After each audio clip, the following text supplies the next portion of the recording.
গণতান্ত্রিক সমাজে ভিন্নমত থাকলেও সংস্কার প্রশ্নের সবার লক্ষ্য এক বলে মন্তব্য করেছেন জাতীয় ঐকমত্য কমিশনের সহসভাপতি অধ্যাপক আলী রিয়াজ।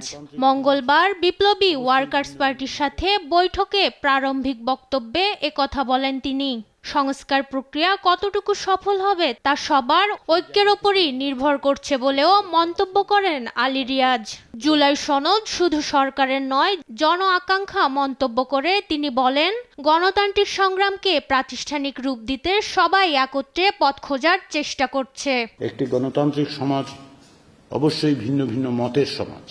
আমরা সকলে এক ভাষায় কথা বলবো না, কিন্তু আমাদের লক্ষ্য এক।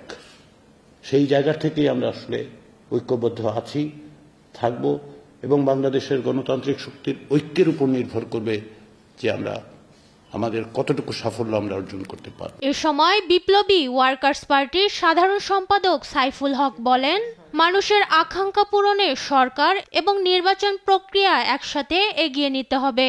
ন্যূনতম বিষয়ে ঐকমত্য তৈরি করে দ্রুত সময়ে জুলাই সনদ করার আহ্বান জানান তিনি।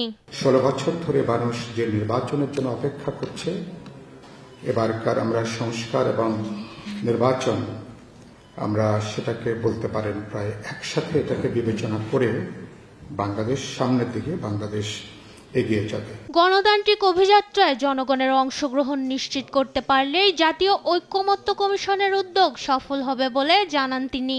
বৈঠকে জাতীয় ঐকমত্য কমিশনের 4 সদস্য বিপ্লবী ওয়ার্কার্স পার্টির 10 সদস্যের প্রতিনিধি দল উপস্থিত ছিলেন।